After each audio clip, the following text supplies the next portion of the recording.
everybody, it's Brian. I'm Logan.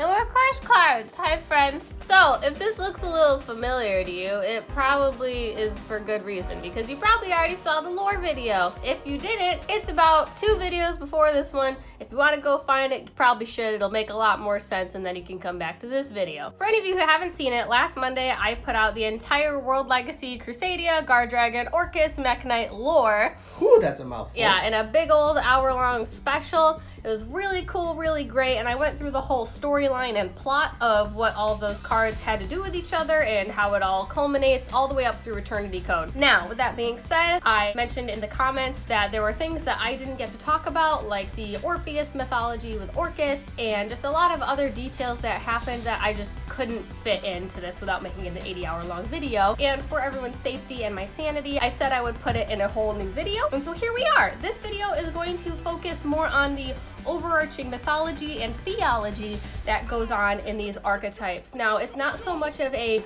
story like the original lore, so if you're looking for more of the storytelling aspect where I just kind of walk you through the cards and the story arc, that is in the original lore video. I would recommend you go there first, because this is going to be a much deeper dive. This is a more thematic video where we are going to talk about some deep concepts, like a lot of religious subtext that happens in these cards that is completely common knowledge. A lot of you guys told me in the comments, you were like, hey, there's religion expressed in this card, and there's some really cool biblical references here and mythology here, and I thought it was super neat, and I was like, oh my god, like, let's do a whole nother video on it, hopefully not as long.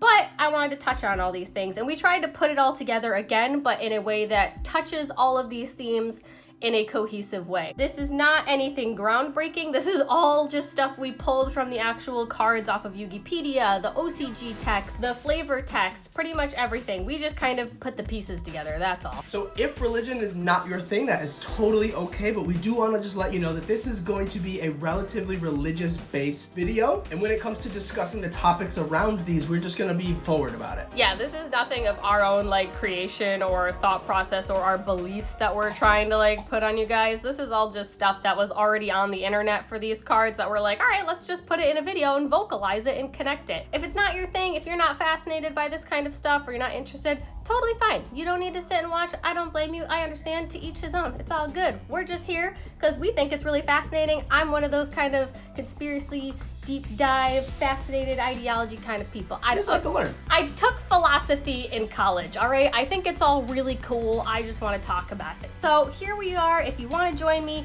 sit down, pop a squat. We're going to do it all again, team. All right, cool. You've been warned. If you're not into it, get out. If you are interested, beep, beep, let's go. So we're going to start this video how we did the last video, which is at World Legacy's Memory. All right, so we're back in the lab, folks. We've got all of our scientists. No pun intended. Yu-Gi-Oh jokes! So a lot of you mentioned in the video that you didn't really know who this guy was, because I literally was like, oh, this guy, and everyone was like, oh, maybe that's Nagirsu, oh, maybe that's Avram. We don't really know, and we never get an explicit answer for that, which I think is really interesting. So in this case, we're going to consider this guy our creator or our god. And we say that because he is clearly the focal point of this picture. He's in the middle, he is the largest, he is the center of the picture, quite literally. He is the one who seems in charge of creating the things that are happening on screen. He has the plans, etc., etc. You see where we're going with this? All right, so we're gonna go with God. This is God, all right? Roll with it. Here we go. So we have our Mech Knight. Now we're going here because we're under the assumption that these are our good guys or our angels. Much like in the last video, a lot of people tend to think the Mech Knights are bad guys, which is really interesting, but they are actually the good guys as far as we are concerned. They are light. So I don't think it's a stretch to say that these are almost like angelic or angel figures. I think I mentioned it in the first video, actually.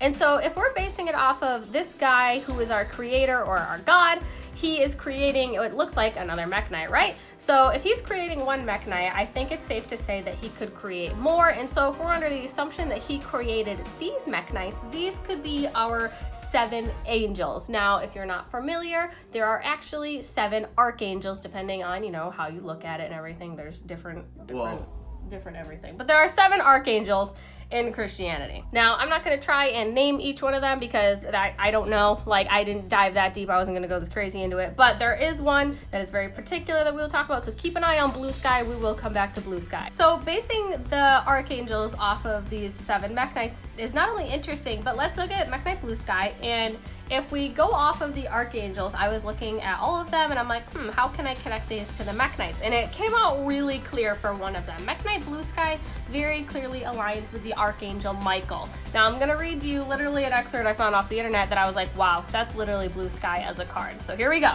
Archangel Michael, whose name means he who is as God, is most often thought of as the angel of protection and is the most powerful of all the angels. He is considered a leader within the angelic realm and a patron angel of righteousness, mercy, and justice.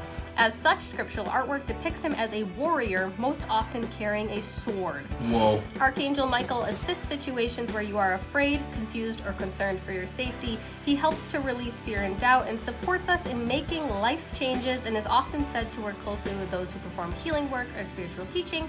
He can even fix mechanical and electrical problems. Just basing off of that little excerpt, I'm like, wow, that sounds a lot like Blue Sky. Swords, protection, leader. Come on. I mean, it's pretty clear. Yeah. We're going to roll with Mech Knight Blue Sky being the Archangel Michael. These are the other 6 remaining Archangels. Got it? Cool. Following. Now, I'm sure a lot of you are wondering, wait a minute, Logan, you pulled up World Legacy's memory and you didn't mention Morning Star. What's going on? Well, don't worry, we're here. I just wanted to touch on the Mech Knights before everything happened so that you knew what we were talking about. Mech Knight of the Morning Star, here we are. So this one is really interesting because a lot of people think that Mech Knight of the Morning Star was just, once again, one of the creations out of the lab that kind of turned evil and turned on the creators, or creator, and turned around and destroyed all the cities. So that's really interesting because in theology, there is one specific angel that does that. And that angel's name, if you guys haven't guessed it or figured it out, is Lucifer, which is really ironic because Morning Star literally is Lucifer. And so in Isaiah 14, 12 through 17, this is the passage, and just think of how much it coincides with this card. How you have fallen from heaven, O Lucifer, son of the morning. Weird. How you were cut down to the ground, and how you have weakened the nations. For you have said in your heart, I will ascend into heaven. I will exalt my throne above the stars of God. I will also sit on the mount of the congregation, on the farthest side of the north. I will ascend above the heights of the cloud. I will be like the Most High. Yet you shall be brought down to Sheol, to the lowest depths of the pit. Those who will see you will gaze at you and consider saying, is this the man who made the earths tremble, who shook kingdoms, the man whose world is as wilderness and who destroyed its cities? What is Mech Knight of the Morning Star doing in this picture? This is the one who is destroying the cities, and it's just very odd how in the Isaiah chapter, it actually speaks of Lucifer as the Morning Star. Yeah, so if you didn't know, Morning Star is literally a reference to Lucifer, both just canonically and just in general. Morning Star is aligned with Lucifer.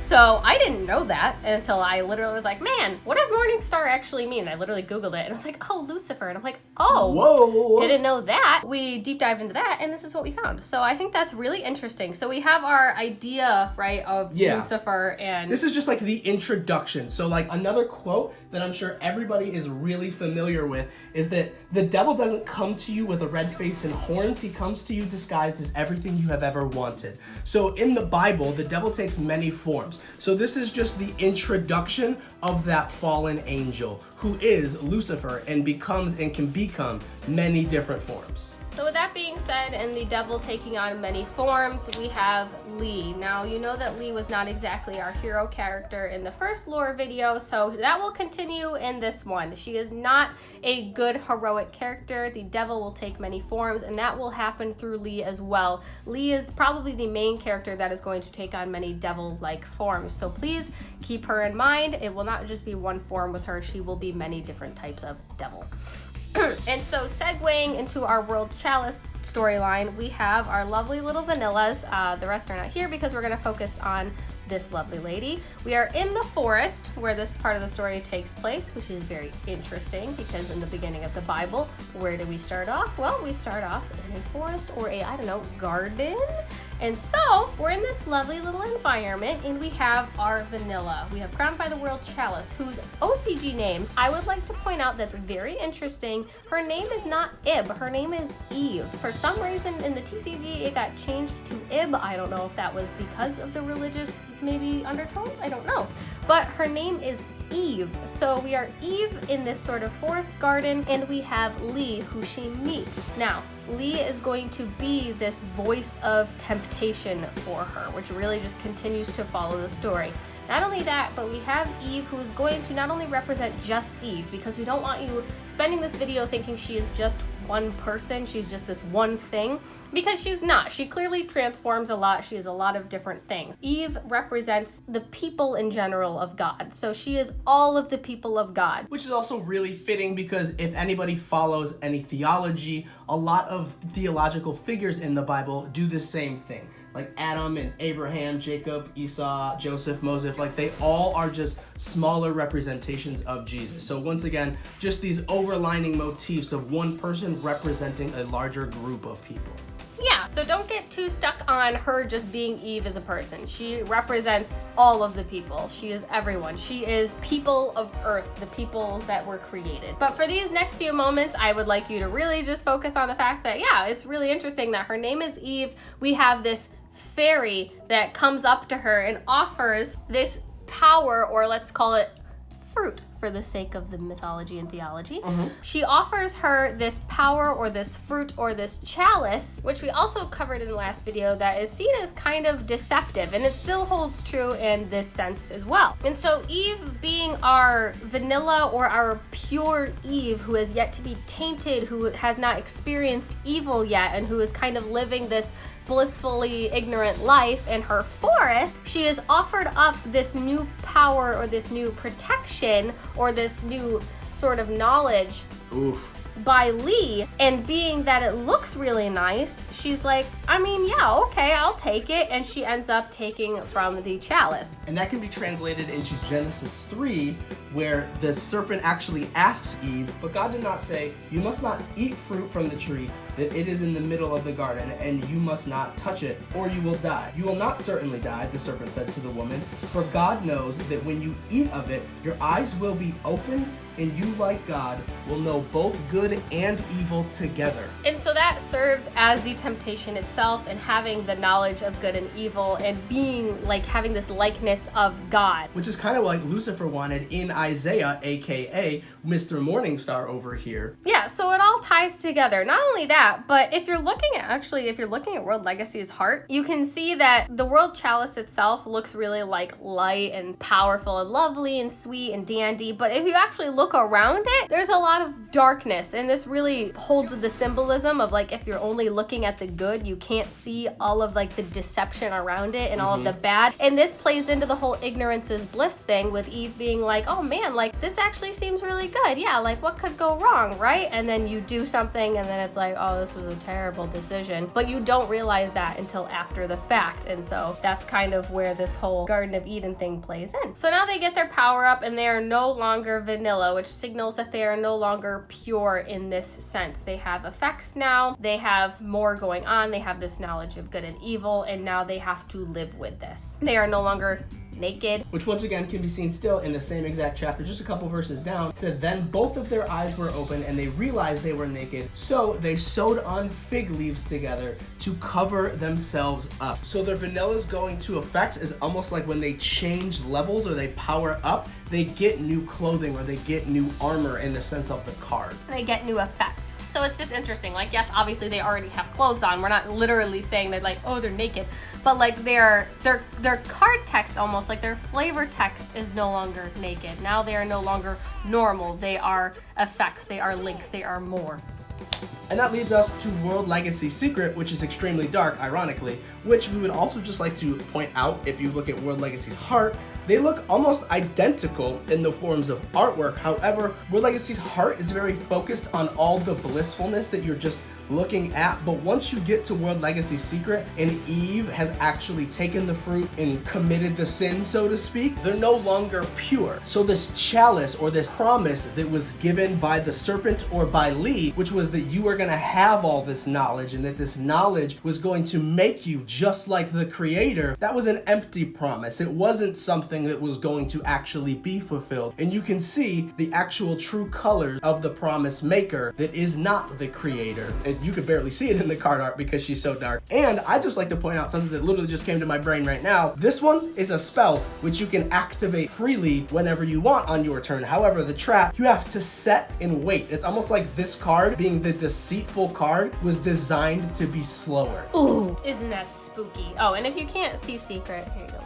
Yeah. Up a little bit. Woo! Look at Lee. Look at that girl. So like, look, you can see the deception in the artwork. So just going to show once again, once you have made that sin in the garden, or once Eve has made that sin in the garden, that it was just a false promise. It was not real. And then it was a trap from the start. It's a trap. I'd also like to point out that the OCG original name for this is World Legacy's like True Depths in Hiding or something. So that's really interesting. So now that they have taken from the fruit and they have sinned, they have to essentially leave the garden because they're obviously not pure and they can't stay there anymore. And now that they have this knowledge of good and evil, they have to live with that. And it's not only the idea of good and evil now, it's the actual reality of good and evil. Because before, they were just pure and just all good, but now that they have eaten from the tree of knowledge and they know good and evil, now they have to live with good and evil. So in the card Ibli, this is literally just showing that good and evil are now permanently fused together and that you can't have one or the other. They will always coincide, whether they are in a choice or whether they are in a physical being. So in this sense, while they won't necessarily be literally together forever, or will they, this is just showing that they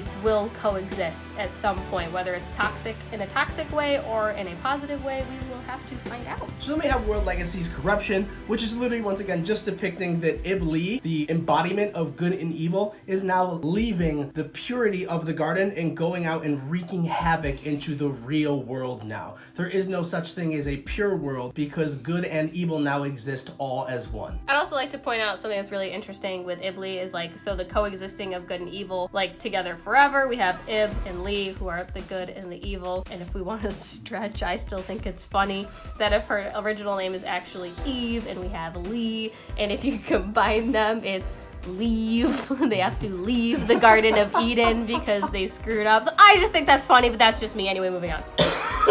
So for those of you who are wondering like, oh my god, where's Abram? We haven't been talking about Abram or Oram or really anyone but Eve. Yes, you're right, because we are kind of trying to keep this as straightforward as possible, but in case you're wondering, here, we'll talk about succession. So, World Legacy succession we've been really struggling with. We have been trying to figure out where it lines up in our storyline in terms of theology, because everything is very abstract. So we're trying to keep it all pieced together really stable for you guys, but for fun, just looking at World Legacy Succession, we'll probably throw it up on the screen just so it's a little more clear. We'll just put it this way. Yeah, well, we'll put it on the screen as well, like the actual... We'll put it there, and then we'll put it next to it. Okay. What do these two look like together? Yeah, like if you had to just ballpark, like a painting or like something that like kind of has a similar structure to it, I mean, I'll give you like 3 whole seconds to think about it. Wow, okay. Wow, if you said the creation of Adam, you're right. Or maybe you're right, I don't know. We kind of made it up because we thought that's what it looked like. So, to us, this looks like the creation of Adam. Like, it probably isn't anything linked to it, but it's just really uncanny when we're like, oh man, if we had to pick anything, this is a lot. Like, this is pretty familiar. So we're gonna roll with the idea that Abram is our Adam figure? Yeah, like once again, the idea or the concept that one person can represent like a group of people. Abram or Abraham is Father Abraham for any of you old friends. Got the whole world in his hands. So we're gonna consider Abram our Adam in this situation. Through succession, we get Mekhnite Abram. Interesting, right? Let's point out the fact that he is a vanilla now. So if we're going off of succession and we're going off of him being our Adam, so we just think it's really interesting how through succession, it ends up creating a vanilla or a pure monster that becomes Mekhnite Abram. And we also just think it's really interesting that Oram, Abram, Adam all kind of sound the same. So it seems fitting. We really tried to figure out a deeper understanding of how this could all connect, but for the sake of the story, we're just gonna call him our Adam. Yeah, it doesn't really fit in the timeline, but like it makes the most sense to us. We could be 110% wrong. Feel free to let us know in the comments. So that brings us to the nightmares. Now, this is where things are gonna start lining up a lot, so we got a lot here. All right, so now we have the nightmares, and this is just going on with the fact that now there can not only be good in the world, we now have evil that comes with everything. So with every good, there is now evil. So, like we talked about in the original lore video, these all line up. Sorry, not blue sky, get out of here. So these all line up with the good. So let's talk about the good and the evil that coincides with them. So this all looks familiar, right team? All right, cool. So if we know this is the good and we know this is the evil, feel free to take your own guess as to where this is gonna lead. So we have our archangels, right? These are our archangels, and we have, what could these be? So these must be either demons or something hell related. So continuing on this whole good and evil thing, we have our good, we have our evil, and these are going to be our vices and our virtues. If you are familiar with them, great. If not, don't worry, we're gonna walk through it. We know these are the archangels, these are the virtues, these are our vices, these are our 7 deadly sins, as we would like to point them out in popular culture. So we have Phoenix, who is wrath, we have Cerberus, who is gluttony, we have Unicorn, that is greed, we have Goblin, that is envy, Mermaid, who is lust, and we have Griffin, who is pride. Then, on the contrary, on the virtue side, we have Pride, who is humility, we have Lust, who is chastity, we have Envy, who is kindness, we have Greed, who is charity, we have Gluttony, who is temperance, and we have Wrath, that is patience. But wait, that's only 6. Why is that, you ask? Because the color of the vice and the virtue for sloth, in all contexts that we looked up, sloth is represented as a light blue. And I thought that was absolutely mind-blowing, because what 2 characters in these are light blue? We do not have a light blue nightmare. We have Lee, though, who is a light blue, and we have Mekhnite Blue Sky, who is literally light blue. I'll move him over so you can see him a little better. But I just find that really crazy that sloth was the only one not represented between them. And so we're going to really focus on the actual vice and virtue of sloth and diligence. So the virtue of sloth is diligence, and then we have sloth here. We're gonna focus on sloth a lot in the future, so just really keep in mind that she also represents sloth. So in this sense, sloth does not mean laziness like some might think. Sloth actually means denying God's will for the sake of one's comfort. So really keep in mind trying to stay comfortable and stay in a place where you don't have to grow spiritually, and how Lee can really enable that in the future. It's gonna come up in one archetype very clearly. And then Blue Sky represents diligence, who is the pure way of following God's will, even if it means sacrificing comfort. Much like Blue Sky sacrifices his own comfort as an entity in order to give it to Abram so that he may have that power of God's will instead. I just wanted to point out that in that definition of sloth, which is denying God's will for the sake of comfort or avoiding either spiritual or physical growth, isn't that kind of what Lucifer was trying to do? Instead of growing in spirituality, he wanted to take over the spirituality. So I just find that very, very intriguing. All right, sorry about that, guys. We had a little bit of an environment change. The sun started to very rudely set in front of us, but it's okay. We're gonna keep trucking along. We change locations and everything's fine. So moving right along, we have World Legacy Struggle. In the lore video, we talk about this is the actual scene where Ib takes over and actually chooses to sacrifice herself in order to get rid of Lee within her, and she makes that ultimate sacrifice. But in this video, we're taking an approach of a larger thematic sense where Ib or Eve represents everybody. Still, we're going with that whole she represents man as a whole, people as a whole, and how we all struggle with our faith continuously, whether it's in what kind of faith we have, whether it's between good and evil. It can be pretty much any situation where we have to struggle spiritually, and that can cover a broad amount of things, but this is just kind of representing how man as a whole will constantly have that struggle now that good and evil coexist in the universe together. And even more, like on this specific note, if you want to look at it as Eve, no one actually knows to our recollection, because we didn't find it anywhere in our research, But in the plan, the quote-unquote plan of the Garden of Eden, there was no actual death planned. But one could only presume that taking the fruit from Lee, or the serpent, and then eating it and then being exiled, maybe that is the cause of death or the existence of death. And that could be right here when, you know, just kind of like metaphorically, when you took that apple, Eve, you kind of caused your own death. Yeah, and I think it says somewhere, I mean, doesn't it say in Genesis that, like, now you will have to become dust, like, whatever? Oh, like, yeah, God he says tells to Adam, from dust you were created and to dust you shall return. Yeah, so now that this has happened, now they have to deal with the reality of their existence, which is also death. Like, so that's what comes Pretty with this. heavy. Yeah, that's what comes with this now. All right, so speaking of death, we got World Legacies Sorrow, where we have the death of Eve, the death of man. Again, Eve's death isn't actually covered in the Bible, which is really interesting. So we kind of took this into a more abstract sense, where Eve represents how man eventually has to die. We all now have this kind of curse upon us where we have to inevitably die. And then, so just looking at this before we segue into our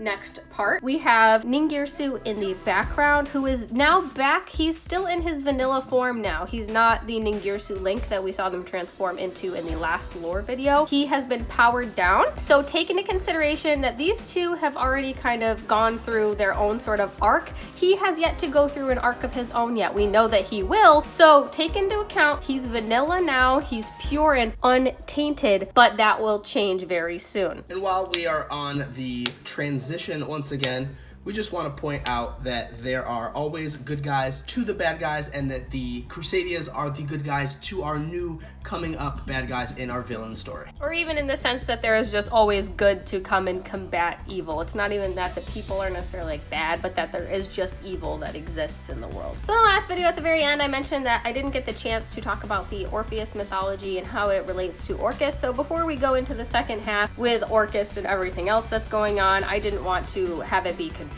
and disorienting. So we're just gonna cover the Orpheus lore right here and right now. We have Nightmare Corruptor Ebli, and she's kind of where we start to see this musical theme when it comes to the lore. I don't really understand still why music was chosen. I guess they were probably just trying to find a way to provide purpose for the Orcus lore. So Ib, as we know, is the sister to Ningirsu in all of this, and we know that she ends up dying, as we just saw in World Legacies Sorrow. So when she dies, this clearly has a lot of impact on Ningirsu. A lot of people also thought that it looked like, from Ningirsu's perspective, that Avram killed Ib in order to get rid of Ibli, and I'm like, okay, yeah, I can kind of buy into that, but like, if I had just walked up to a guy that I thought killed my sibling, like, do you think that he's just gonna stand there and be like, yeah, that's cool, we're just gonna leave? Like, no, that guy, Ningirsu would have bodied him, so I don't personally buy that.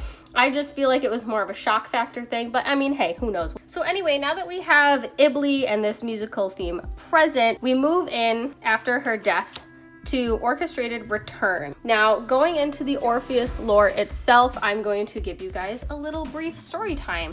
So the Orpheus lore, Orpheus himself is a man who was the son of Apollo. He was really gifted in the lyre and in music, and he was known for being basically the best performer of music in like ever compared to his father Apollo. And so he would perform all the time, and he met this girl named Eurydice, and Eurydice was really into him, he was into her, and they ended up getting married. How cute is that? Wonderful. Now obviously this doesn't apply to our two characters because they're siblings, but the later half of the story does. So what happens is, on their wedding day, Eurydice has this guy who's like going after her like a Looney Tune, and he's like obsessed with her, and she's like, okay dude, I'm literally getting married right now, like I'm not into you clearly. And she ends up running away from him in the forest, and in the forest a snake comes up and bites her ankle, and she just kind of dies after a little bit of suffering, which is really terrible. So they don't really get to spend a life together, and so Eurydice dies, and Orpheus is absolutely heartbroken.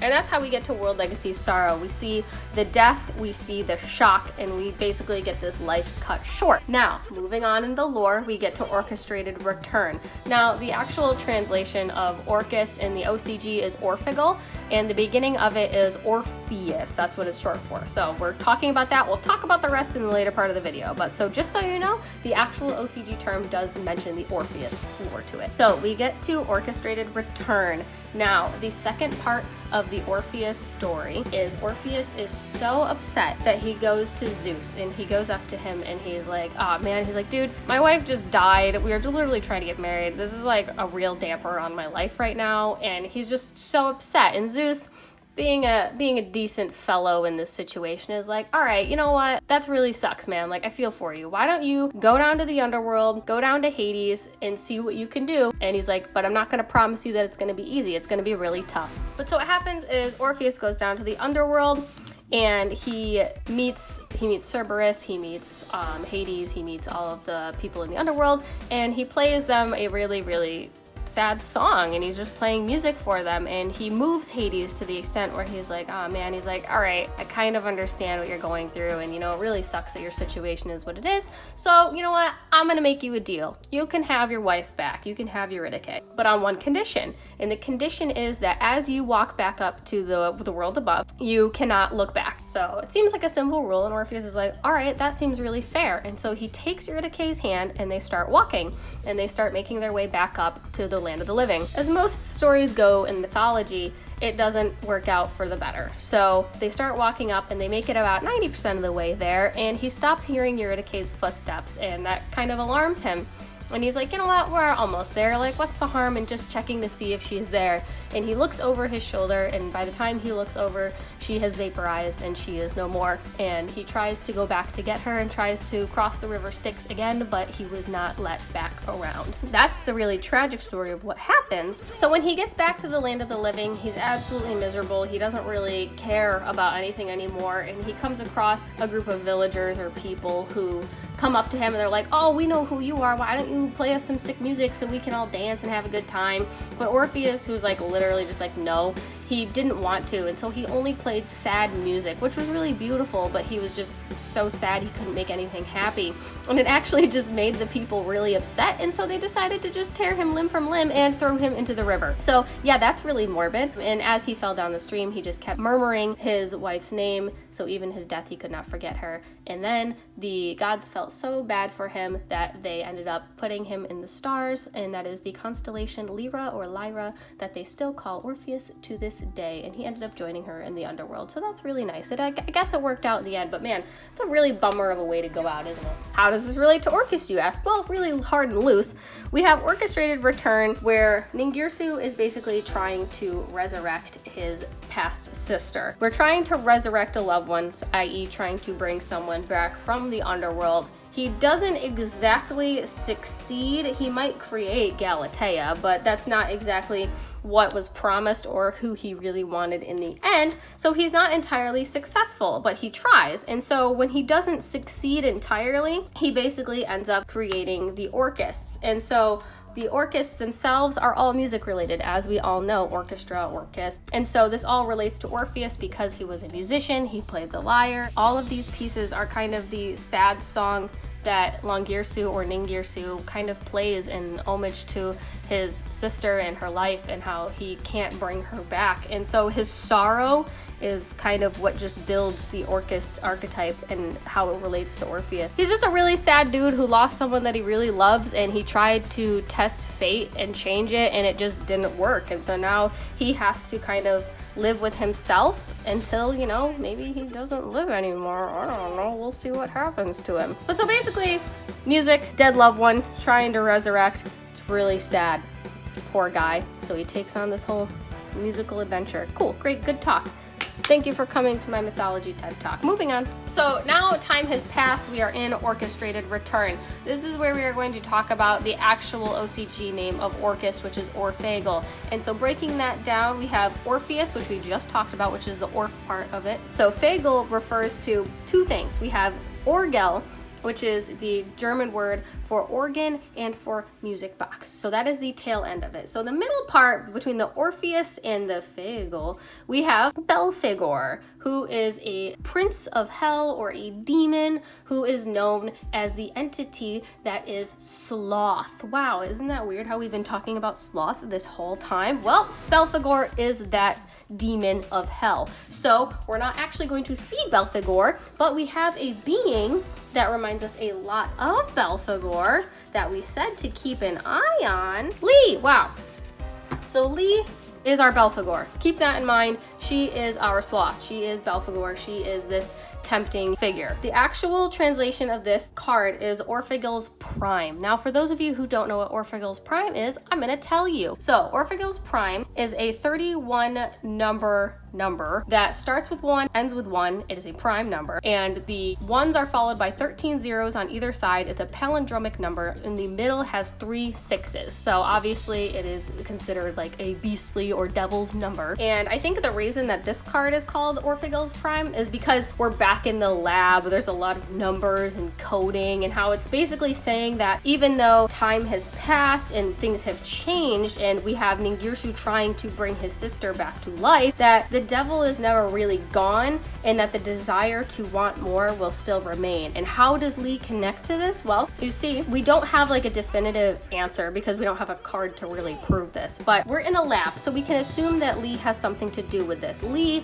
could have offered Ningirsu the power of discovery, or the power to invent, or the power to have this technology and the intelligence to do this and create something that is much more beyond what he can actually do. And that's exactly what Belphegor the demon does. He is the demon of discovery and great invention that someone basically doesn't have to earn or have to work for, which goes back to sloth, is not having to spiritually rely on God or have any spiritual reliance on anything, and basically just have everything handed to you, which is what is happening for Ningirsu. Lee is handing this power to him so that he can not only create Galatea and have everything he wants, but then he creates the Orcus entirely off of this. It's also worth noting that Belphegor's Prime has a 1 on each end and 3 6s in the middle. So if you want to consider like Lee, our sort of devil, and we have Ningirsu and Eve on each side as the ones. So we have Ningirsu, we have Eve, and we have our devil in the middle that is kind of keeping them separated from each other. So that's kind of an interesting metaphor to think about. That's just something I thought was kind of neat.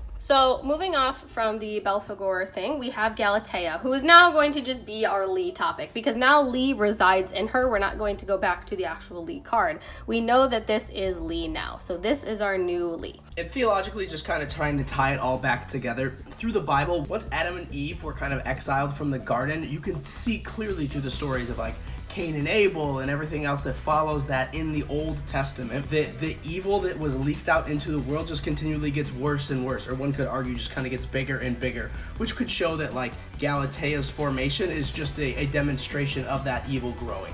Yeah, so as we go through this, you will obviously see, and you probably already know, that Galatea or Lee or Belphegor or Sloth or the evil or the devil is going to simply grow and grow because of power and sin. And so I just thought it was interesting that we have Galatea, who is this barrier that is the devil that tempts Ningirsu with invention and discovery so that he can then create Babel, the Orcus, and then become Longirsu. So in this, we have the whole archetype that revolves around Ningirsu straying from faith and giving in to the temptation that's offered by Lee/Galatea, hence this whole archetype becoming dark.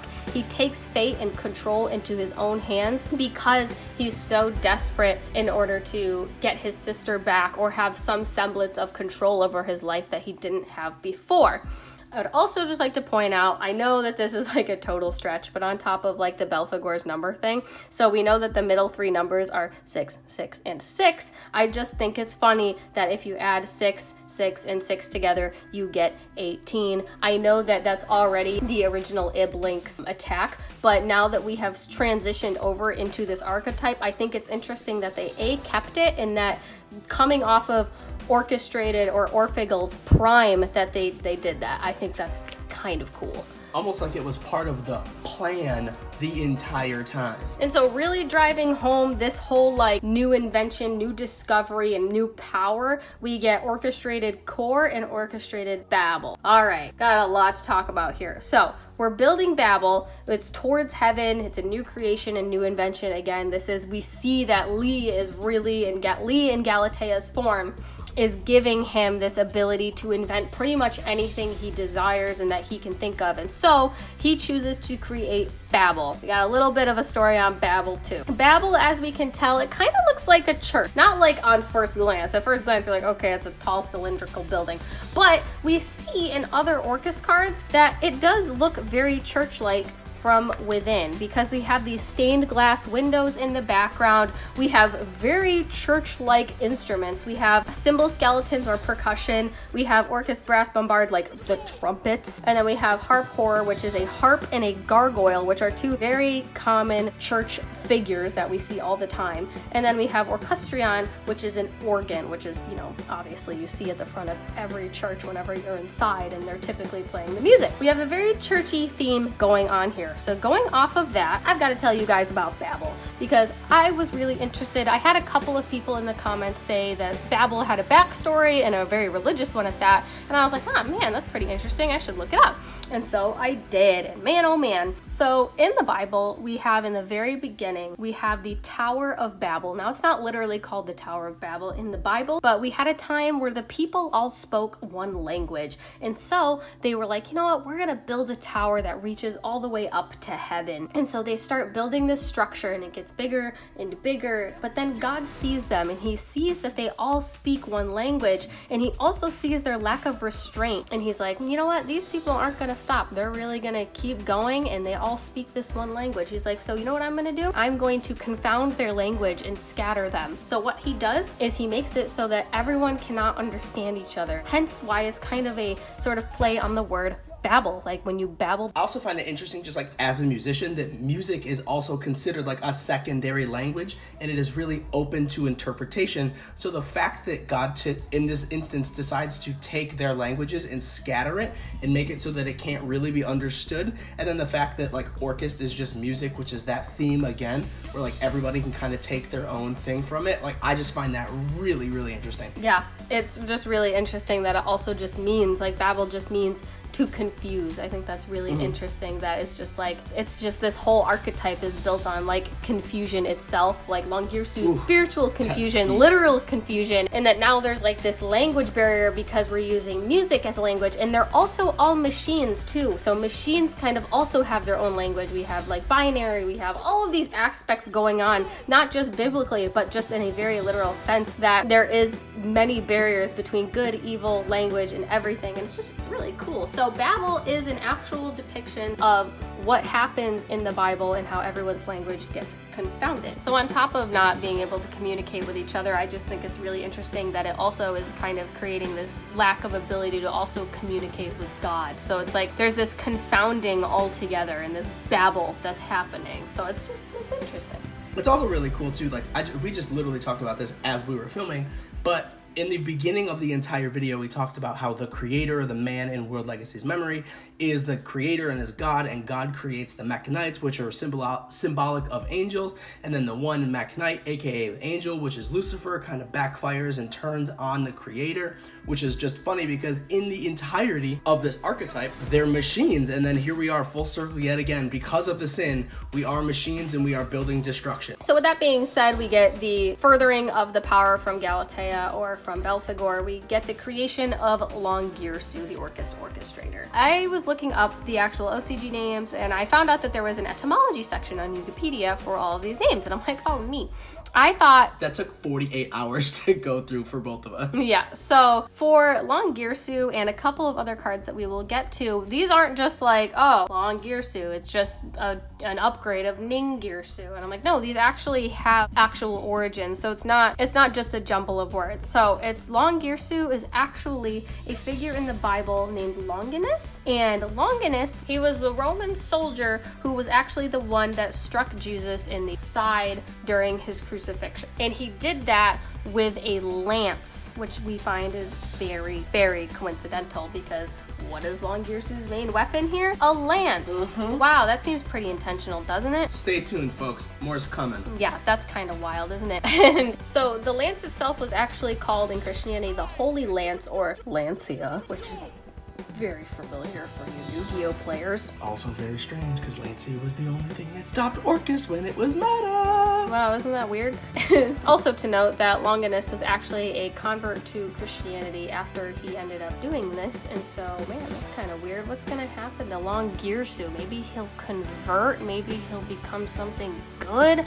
Oh man, we'll find out. Also worth noting that Longinus as a person, when he does strike Jesus with the lance, he is a blind soldier. So he is blind, and we have Longirsu, who is not literally blind in the card, but we could infer that he is metaphorically blinded by both his desire to resurrect his sister, his desire for control, his desire for power, pretty much everything. And so it's just really interesting to see that this blind sort of rage and change in him has taken over, and how maybe it'll fix itself in the future. Orchestrated Einsatz. This card, if no one knows what Einsatz means, don't worry, I'm here to be your Google translator. Einsatz is German for commitment. And so in this case, we have everyone, we have the Crusadias who are now here, and everyone's kind of fighting on the forefront of everything, and we have Babel doing its glowy thing. I think it's interesting that it's called Orchestrated Commitment, because it seems like commitment could be taken from a lot of ways. We have the Crusadias' commitment to God and creating that sort of goodness that is remaining in the world. We have Lee/Galatea's commitment to sinning and enabling this sin, and then we have Longirsu's commitment to comfort and to protection and to his own self-interest, and we have this sort of good and evil versus each other again. All right, and that brings us to Orchestrated Release, where Longirsu is choosing to act on his emotions and his desire,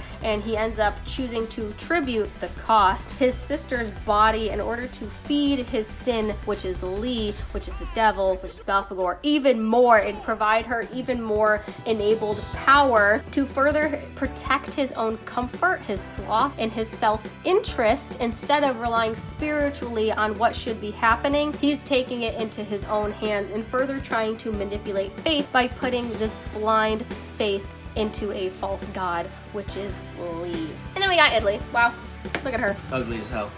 She's not cute. Ugly as hell, get it?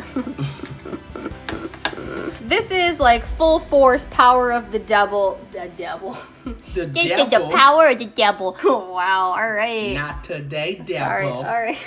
Alright, and so now we get Nightmare Incarnation Italy. We did not include Nightmare because it's just showing the growing power, but this is like the final form. Like, you haven't even seen my final form. We get Nightmare Incarnation Italy, and she is basically this culmination of the power of the devil, of evil, of sin. Looks like all the souls that she like kind of took along with the ride with her. Like it's just a nasty, ugly, messy looking monstrosity. Yeah. Oh, no pun intended. Yeah, because that's we're the card, legacy isn't it? Yeah, that's monstrosity. funny, isn't it? But we still got this light blue that really carries on with the sloth thing we've been talking about. So it's really nice that this is all kind of remaining continuous. And it's at this point in Christianity where we kind of just focus on, like, because the world has become so gloomy and so dark that there needs to be a change. So then in the theological reference, this is probably like where we would guess the Old Testament kind of like peaks and then the New Testament starts. And the difference in the Christianity version or the Catholic version or whatever theological version you want to call it is that when evil peaks, God makes the decision to intervene and send his son. If that's something you're into, go look that up on your own. We're here for Yu-Gi-Oh! But go get saved, y'all. And so at this point, there's now this need for a savior because the evil and the devil and the sin has gotten so overpowered and so excessive that we need some intervention. We need a savior, quite literally. So who's that gonna be? All right, and that brings us to Dingirsu. Yeah, I know, right? You weren't totally expecting Dingirsu to be like the savior figure, were you? Well, surprise, here he is. We had to do a lot of research for Dingirsu because we weren't really sure on anything, and we're still not sure. So you know what? We're winging it. So Dingirsu is our savior. I do not personally think that Longirsu turns into Dingirsu. I had a lot of people in the comments think that that is like what happens, but I mean, we see in Orcus Crescendo that that is not what happens. Longirsu is clearly still in his human form. I do believe he has full control over Dingirsu, but I do not think that he literally transforms into him. Talking about Dingirsu, the name breakdown. So just like we did with Longirsu, there is more to this than just changing Long and Ning to Ding. So Dingirsu, when we look up the etymology of it, the actual OCG name of Dingirsu is Shoal Orchist of the Evening Star. It's not Dingirsu. So the Shoal Orchist, the shoal part is a biblical term for death for the wicked, or the underworld, the unrighteous area for those who die. It's not like when you die and you're righteous, you go to heaven. This is the area where you are sent if you are a wicked human being. Which, if you remember in the beginning of the video, in Isaiah, that is where he said they was gonna get sent. So we have come full circle. Yeah, this does not mean that Dingirsu is evil. This just means that he has the power to send the wicked there. Send. Ooh. Ooh! Isn't that whack? Non-targeting sending. Sending to the... By Satan. Not today, devil. So if we break down the word Dingirsu, the Dingir part of Dingirsu, when you look it up, Dingir is actually the Sumerian, which is an ancient language, the Sumerian word for God. So that's really, really crazy. So we have God, we have death for the wicked, and then we have the evening star. So going back to the very beginning, where we had Mekhnite of the morning star, i.e. Lucifer, we are now being given Dingirsu, the Orchist of the evening star. And there is a little bit of mythology between these two. These two are actually half-brothers. They are Hesperus and Phosphorus. Phosphorus being Lucifer and Hesperus actually being the evening star. They are both the sons of Eos, and they actually represented Venus in the sky because Venus would rise on one side and set on the other, and people would think that these were two different stars, and so they named them separately, but they actually are one and the same. So it's really interesting that these were both sent or made by the same creator, the one being the savior and one being the fallen. I'd also like to point out that one is silver and one is gold. We have this sort of continuity in Christianity where there are these things that will come up very, very soon called the keys to heaven, and one key is silver and one key is gold. One represents the earth, one represents heaven. So taking that into account, and we actually look at Dingirsu, Dingirsu on a closer look actually has a rainbow or the spectrum behind it. And if you didn't know, the guard dragons, which represented the world legacies, if you actually go into the lore video, you can find out all about that. But the guard dragons represent the world legacies, and the world legacies themselves, we found out, represent the holy relics. They're all different holy relics, all 7 of them. And so you can see the spectrum of these holy relics, or even you could go ahead to say that these are the lights shining down of the Mechanites or the Archangels. You could really take that either way or say it's both. Hi guys, so my name's Brian and I'm so bad at math, but just sitting here, I just had some ham and my brain is energized now. So there's one thing that I literally just like, I don't know how this happened, but if we look at Galatea's attack, as we talked about before, if you take 18 and you divide it by 3,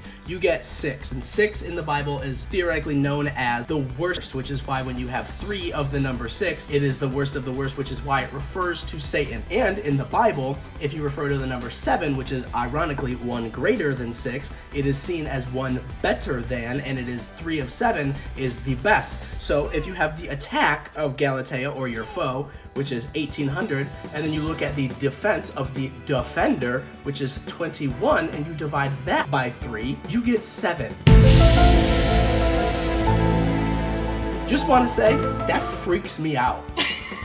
Like, if that was intentional, we find that really wild. We're making these really, like, immediate discoveries as we're filming, so if this seems really disjointed, sorry. Also, last thing to really point out is I know people are really bent on, like, how was Dingirsu made? Who made him? What actually created him? Like, I'm not really going to try and explain that because we don't know. I just am here to say that I think that he was this sort of godlike savior figure to come down and combat the evil. He is the savior in this sense. It doesn't matter how he came. He was just sent. Which I think, once again, like trying to bring it full circle in the lore of Christianity or in like the actual theology of it, that's kind of the entire premise of Jesus is like, how did he come? Where did he come from? Nobody knows. Where did he come from? Cotton Eye Joe! So yeah, I mean, like, that's just interesting. Kind of cool. Woo! All right, moving on. So then we get to crescendo. This is my absolute favorite part of the entire story. This is like full circle comes full circle. So this is, you can see, is Long Girsu taking the staff and stabbing the evil. So there's so many layers to this, right? So Long Girsu, or Longinus in the Bible, uses the staff and pierces Jesus. But the story also states later on that Longinus, who was blind, used the staff, stabbed Jesus. For any of you guys who don't know, the Bible states that in the piercing of his side, water and blood came out. So when the water and blood hit Longinus, he was actually able to see. So it's almost like he was cured. Remember how Long Girsu had that like blinding ability where he couldn't actually see because he was blinded by his rage and his anger and he wanted to get his sister back? Well, Longinus, the actual character he was based off of, same thing. He was working for the Roman Empire. He was blind, and then he actually like physically got his sight back, which we will tie into the Orpheus Lore once again once we get towards the end. Another thing that's really interesting is if you look at Long Girsu is the one wielding Dingirsu's staff, and that lance is taking down the enemy, right? Like this is just like the overall breakdown of the enemy. And for any of you guys who read into theology, you would know that Christianity or Catholicism is based on the acceptance of, right? I think that's like the most popular verse in the Bible is John 3:16. It's on the bottom of Forever 21 bags. Yeah, we did not know that. And God so loved the world that he sent his only begotten son, and whomever accepts him will receive eternal life. So this is kind of that like depiction of accepting the gift that was given to you, aka Jesus in Christianity, or the gift of Dingirsu, and you take the lance and you defeat the enemy with your newfound gift. So like that's really cool. And I guess if you want to like really extend, that's where born again Christianity comes from. So like that's kind of a really, really cool concept. So props to Konami, man, for driving this like this all the way through like 4 different archetypes over years. Our brains were blown away. We wanted to film it yesterday, and we were like, we can't. We have so much to look for. It's like unreal. Oh my god. Yeah, we still aren't sure if we missed anything, but we like probably did. This is unbelievable. So still rounding off that whole born again Christian thing, we did not forget about Eve, our sweet girl who represents all of us. So we have Guard Dragon reincarnation, where we know she is getting ripped out from Italy at the very last moment before perishing. We have Guard Dragon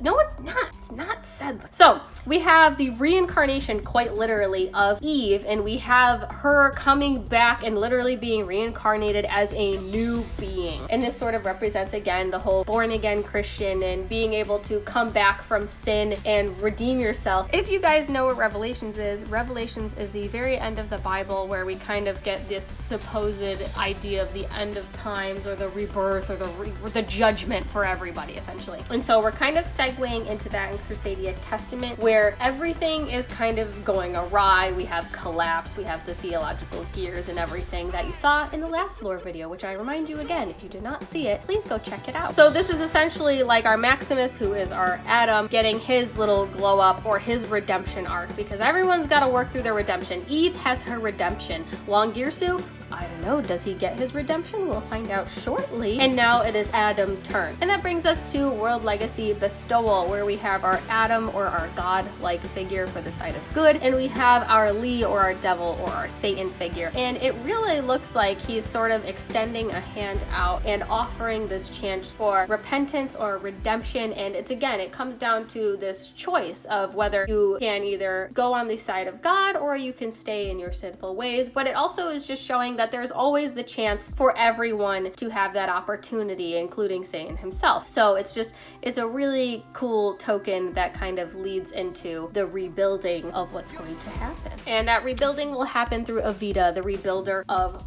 worlds. This is our very like Revelations picture. She's kind of nuking the board, quite literally. This is literally like the end of times, in which like judgment is passed. Everyone who isn't on the right side is gonna perish, and we're kind of trying to segue into a more purified earth once again, kind of like the Great Flood. I don't want to use the word rapture because that sounds really dramatic, so we're gonna kind of compare it to the flood. We're wiping it clean, the slate's nice. Thanks, Evita. All right, so now that we've kind of had the judgment, we've had the revelations go through, and everything has happened, we have what remains and what has come out of it. Let's start off with the World Legacy itself. We have Eve being given the World Legacy key. It's literally coming down what looks like from the heavens with with that light blue aura around it, which is now expected to be of a pure and good essence, and she receives the World Legacy key. This is the 8th World Legacy, and if you look on Wikipedia, where we also learn this information, it is an actual biblical reference to the keys of heaven. Now, the keys of heaven are 2 keys. Now, you can only see there's only 1 here,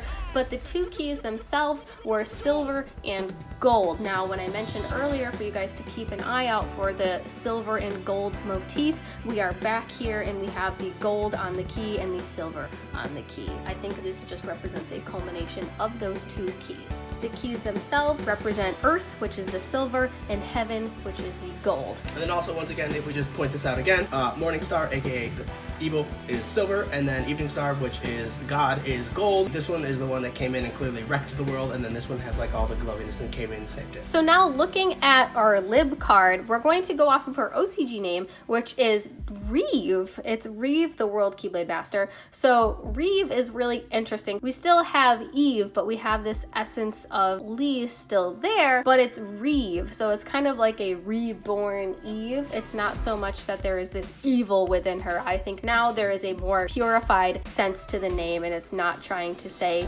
that she has any evil harbored within her, but that she is a reborn, reincarnated, like reinstated entity of God. Now, there's no direct connection for this, but like in our research, I also realized that the carrier of the world keys, or in the biblical sense, the keys of heaven, is Peter, and Peter was very, very close with Jesus. He always claimed to be Jesus's right-hand man, which is really interesting because Ib and Dingirsu are also relatively close. And then Peter is the one who was gifted the world key. Peter is the one who was gifted the keys of heaven. So there's no real like connection here, but if Eve represents all of God's people, I can see how like Peter kind of fits in there. Like, it's once again not really super strong, but it's just something that we found that we're just kind of basing it off the fact that she has the keys, Peter had the keys. It's just, again, she represents everybody, not just simply one person. Yeah, I mean, Peter starts with a P, her hair's purple, starts with a P, like, pretty close. Moving on to Mechanite Orcus Girsu, we have Long Girsu is finally coming back up into play. So after Crescendo, we don't really know what happened to him, right? But we do know that Longinus, after he struck Jesus in the side, the blood hit his face, and he was healed, and he was able to see again. And so given this, we like to think that this impacted Long Girsu in such a way that not necessarily that like he physically became Girsu. We don't really know how this happened. Maybe through the judgment, through the revelation, this is just how his spirit or his existence came back to life, whether it be through just him or through him and Avermax, whatever you so want to believe. We just believe this is how he came back as a saint, because Longinus actually chose to become a Christian and actually became a saint himself. So we have this renewed Long Girsu who is now pure, and you can see there's like this light around him. It's a lot. And it's really interesting too, if you just like look at the name, like there is no more Nin Girsu or Din Girsu or Long Girsu. It's just Girsu, which is just the suffix, and then the prefix is Mechanite, which is kind of like the angel, right? Like yeah. it was, so this is just like Angel Girsu, which I think is kind of interesting. So, and it's also interesting that he is still a dark machine, not necessarily meaning that he's still evil, but meaning that this good and evil kind of still have to live together. They still have to coexist. So it doesn't mean that he is this evil dark machine or Orcus, but he is still an existence that is a reminder of good and evil. And so we also get little itty bitty fairy Galatea. Again, just a reminder that good can come from evil, and that good can come from anybody in any form, and that basically he was reinstated as a saint. And so Long Girsu didn't really die. He's still alive in our hearts, and as our good old Mechanite Orcus Girsu. He has Eve's ribbon. So for those of you who are wondering what he's doing, I think he's just kind of this guy who... So if you somehow sat through all of this for a second time, God bless you. No pun intended. Thanks a whole bunch. This video was a really difficult one to film because there was a lot of content. We didn't even touch a lot of stuff because it was so heavy. Like, there's a lot to cover, but we tried our best, so try and be gentle on us. But again, so we kind of thought that this was our creative creator God, we have our savior. It's really cool how like, I just noticed the little rainbow is kind of like going on to me. It's really cute. Anyway, okay, so this was a lot of fun. I hope you guys enjoyed this. Yes, I will be doing Shadal's next. Do not fear. I see your comments. I respond to them. Shadal's is coming. Dual Terminal's coming. Everything's coming. Don't freak out. I love you. I hope you enjoyed this. Please let me know what you guys think. If you have anything to glean, we really had to stretch for some of this. This is not fact. This is literally just us going off of Wikipedia and our own abstract ideas. We love you. I hope you enjoyed it. I hope you have a wonderful Monday, you beautiful special sunshine. You matter. Like, comment, and subscribe because that would really, really help us out. Oh yeah, we didn't mention to subscribe in the beginning of the video. Yeah. Please subscribe. That would really help us make content in the future. That would be really awesome. And check out our Instagram too. Hang out with us over there. We love to post stories about all the new stuff and just all the findings that, like, if you guys were on our Instagram already, we posted a lot of this info already. Yeah. But it's at crushcardsYGO. Send us a message too. We like to hang out with you guys and just chit chat about things that are going on with us. And I let you know about videos we're going to be putting up. And we will see you tomorrow in our Bandless prediction video. Bye!